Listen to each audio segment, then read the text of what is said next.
गद्दारों से हमें बचने की जरूरत है। तो ये किसान आंदोलन खाली किसान नहीं है, हर एक जनाब मिल। तो ये किसी भी सूरत में अवाम की सरकार नहीं, किसान की बात अगर सुनी नहीं जा रही है तो बाकी लोगों की बात किस उम्मीद पर सुनी जा सकती है?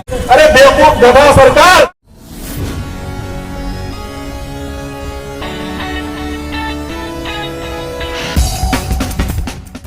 पिछले 2 साल से जो लॉकडाउन का मामला है, इससे लोग ऐसे त्राहिमाम है कि अपने काम काज जो भी छोटा मोटा बचा है लोगों का, उसी को संवारने में लगे हैं। लेकिन किसान आंदोलन को आप और हम अच्छी तरह से समझते हैं और समझना भी जरूरी है। मुझे लगता है कि पिछले 10 महीने से हमारे किसान भाई जो आंदोलन कर रहे हैं उसको आप लोग समझ चुके हैं, लेकिन ये जो सरकार है वो नहीं समझ रही है।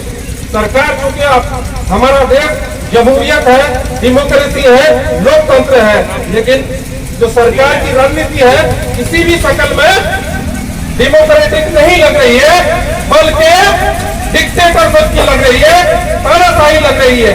अगर डेमोक्रेसी की सरकार होती, लोकतंत्र की सरकार होती तो किसानों की बात सुनी जाती। किसान भाई हमारे जो पंजाब एरिया में है, जो दिल्ली एरिया के अलग अलग बॉर्डरों में, सिंघू बॉर्डर, टिकरी बॉर्डर, हर जगह पिछले 10 महीने से इतने भयंकर ढंग से, इतने अच्छे ढंग से, इतने व्यवस्थित ढंग से बरसात ठंडी हर मौसम का वो लोग जायजा लेकर के हर मौसम में डटे हुए हैं। लेकिन सरकार ऐसी तानाशाही है जो अवाम की बात नहीं समझ रही है। तो ये किसी भी सूरत में अवाम की सरकार नहीं है, बल्कि डिक्टेटरशिप की सरकार है जो अवाम को परेशान कर रही है।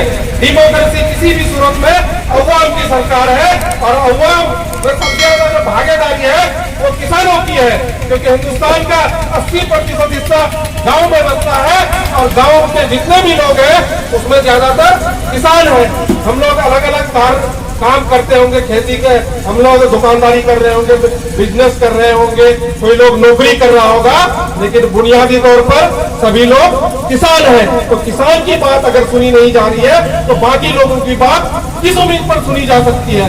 तो इसलिए ये निहायत जरूरी है कि इस सरकार के खिलाफ हमें खड़ा होने की जरूरत है और हर जगह राष्ट्रीय जनता दल मजबूती के साथ खड़ा है।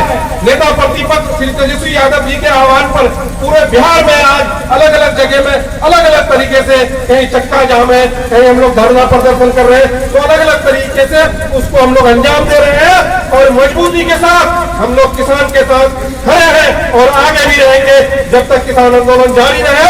ये राष्ट्रीय जनता दल और हम लोग खास के किशनगंज के सभी घटक दल के लोग, सभी यहाँ के हम लोग किसान के साथ हैं और आगे तक बढ़े रहेंगे। चाहे हमें जिस हद तक जाना पड़े, रोड जाम करना पड़ेगा, ऐसी हालत होगी वो भी करेंगे।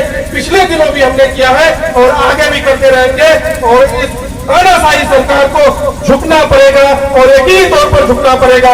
किसी भी शक्ल में वो जो चाहती है वो मुमकिन नहीं है और यही कारण है कि आप पिछले दिनों देखे होंगे कि बंगाल वो हार चुकी है और उम्मीद है यूपी ही हारेगी और यकीनी तौर पर हारेगी। जो सरकार अवाम की और जो किसानों की बात नहीं सुनेगी उसको सत्ता में बने रहने का कोई हक नहीं है। तो आपको पता है तो जो कृषि कानून है उसमें कई चीजें की है, जिसमें एक है कि आपको कॉन्ट्रैक्ट फार्मिंग है, यानी आपका खेत को भाड़े पे लिया जाएगा। तो कॉन्ट्रैक्ट फार्मिंग से आपका क्या होगा कि धीरे धीरे आपकी जमीन को कब्जा लेगी, धीरे धीरे आपकी जमीन हथिया लेगी, आपका कंट्रोल नहीं रहेगा, आपको गुलामी की जंजीरों से बंधेगा। तो ये बात समझने की है। पहले का अभी जो फिलहाल एक नियम किया है कि भंडारण, यानी जो व्यापारी है, जो बिजनेसमैन है, जो अडानी अंबानी की है, वो लोग क्या कहेंगे, जितना चाहे स्टॉक कर सकता है। इसकी स्थिति तब आपको पता चलेगी जब हालात बाढ़ की आ जाएगी, जब अकाल की स्थिति आएगी तो क्या करेगा, चाहे सरसों तेल हो, चाहे दाल हो, जो बेसिक चीजें हैं, जो हमारी बुनियादी चीजें हैं, उसको जमा कर लेगा, एक घर में बंद करके रखेगा। जब हम लोग भूखे मरने लगेंगे तब वो 10 रुपए का 20 रुपए में, 50 रुपए में उसको बेचेगा। ये तकलीफ की बात है। जबकि पहले नियम के आधार पर ऐसा नहीं कर सकते थे। जो एसेंशियल चीजें हैं, बेसिक चीजें हैं, जो हमें जिंदा रहने के लिए जरूरत है, दाल चावल रोटी, ये बेसिक चीजें हैं, इसका भंडारण आप नहीं कर सकते हैं, वो अनलिमिटेड कर दिया है। तो इन चीजों को समझने की जरूरत है और ये चीज अगर हम नहीं समझेंगे तो हम इसके खिलाफ खड़े नहीं हो पाएंगे। और चूंकि सरकार चीजों का नाम इस तरह देती है जो आप समझ नहीं पाए, उलझा देंगे, मतलब डबल कर देंगे, 2 गुना पे आपका आय कर देंगे। कैसे 2 गुना करिए? बोलने से नहीं होगा। और किसी भी सूरत में इस सरकार पर यकीन करने लायक नहीं है, क्योंकि वो तो दावा करती है कि मैं चौकीदार हूं, लेकिन काम चोरी का करता है। तो ऐसे चोरों से, देश के गद्दारों से हमें बचने की जरूरत है, उन हालातों को समझने की जरूरत है। जब तक हम उनके बेसिक फंडे को नहीं समझते हैं, हम उस चीज के खिलाफ खड़े नहीं हो पाएंगे।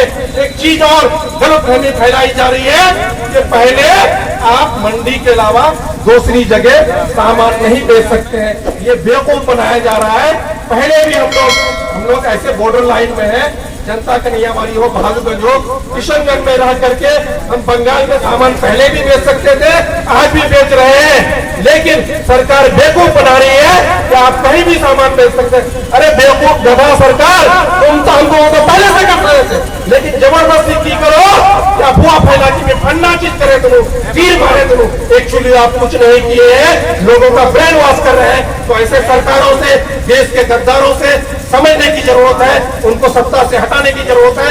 और हर स्तर पर विरोध होना चाहिए, हर स्तर पर विरोध होना चाहिए, तब ये डिक्टेटरशिप और तानाशाही सरकार इस चीज को समझेगी, तब जाकर के झुकेगी। और यकीनी तौर पर झुकना पड़ेगा, जब तक नहीं झुकेगी किसान का यह आंदोलन जारी रहेगा।